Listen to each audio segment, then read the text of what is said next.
I would like to take a few moments to express my gratitude and share a message that I hope will resonate with each and every one of you.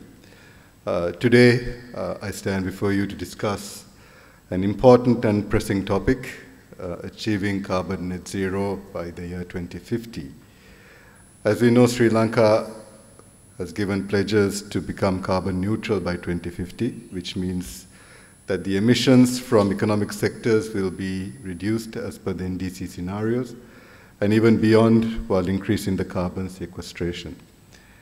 I would like to highlight some of the measures and key initiatives we have undertaken so far in order to pave the way in achieving carbon neutrality. Sri Lanka has made significant strides in expanding its renewable energy capacity. The government has implemented policies and incentives to promote the development of solar, wind, and hydroelectric power projects. These initiatives have led to increased investments in renewable energy and a reduction in the country's reliance on fossil fuel. We have been actively encouraging the use of solar energy. The Surya Bala Sangramaya program aims to install rooftop solar panels on houses and promote the use of solar power in industries and commercial buildings. This initiative has not only reduced carbon emissions, but has also empowered communities to generate their own clean energy. Also, Sri Lanka has a long history of harnessing hydropower. The country has continued to develop new hydroelectric projects to meet its energy demands. These projects not only provide clean energy, but also contribute to the country's carbon reduction goals.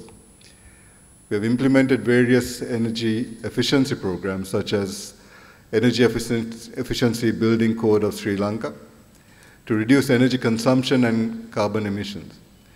These include promoting energy-efficient appliances, retrofitting buildings to improve energy efficiency, and implementing energy management systems in industries.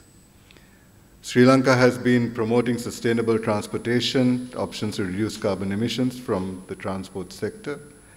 This includes initiatives such as introducing electric buses, promoting cycling and walking infrastructure, and improving public transportation systems, and electric conversions of existing vehicles. These projects are pretty much in our goals, but hopefully it needs a lot of investments, but hopefully we will be able to get through them. And especially on the transport sector, I think we have a presentation later on the transport sector. I think we'll be able to look at the goals that are to be achieved. We are fortunate to have a country which is rich with water resources and biodiversity. The government is keen to protect these living resources and restore the degraded landscapes and seascapes to ensure a high level of ecosystem services. The long-term sustainability of our ecosystem, both terrestrial and marine, will help in climate mitigation and climate adaptation, while increasing our income generation capacity. As such, we expect to capitalize on both Paris Agreement and conventions on biodiversity, recommendations in our green growth agenda that we think as the most appropriate way forward for climate and nature prosperity. Recognizing the potential impacts of climate change on economy, social welfare, and ecosystems, we are expanding our international partnerships with UN, bilateral and multilateral, and international agencies to work towards minimizing impact of temperature changes and rainfall variation as a result of climate change.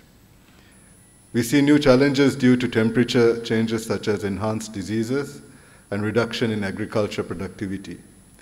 We are thankful and excited to work hand in hand with many agencies who are keen to support our recovery, long-term resilience, and sustainable growth. The Sri Lankan government has enacted policies and regulations to support the transition to a low-carbon economy.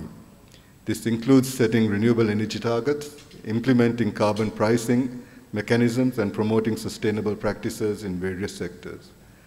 We have also successfully initiated international collaborations with the international community and planning the way forward to combat climate change.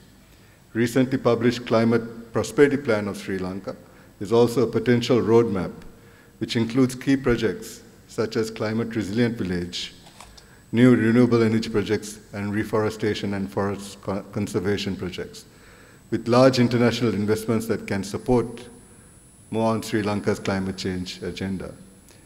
To add more on this, as you may all know, under the purview of Excellency President Anil Wickremesinghe, we are planning to implement the International University of Climate Change, which will be a key milestone in the global climate change agenda. These actions demonstrate Sri Lanka's commitment to combating climate change and transitioning to a carbon-neutral future. While there is still work to be done, the country's effort reflects a positive trajectory towards achieving carbon net zero. As I conclude my speech today, I am reminded of the immense potential that lies within each and every one of us. The challenges we face may be great, but so too is our capacity for innovation, determination, and resilience. I would like to thank everyone here for being present at this program, and especially to the Ministry of the Environment. Dr. Jasinghe, I thank you for inviting me here today. And of course, thank you to the UNDP, who has always helped us to achieve our goals in our climate change policies. Thank you very much.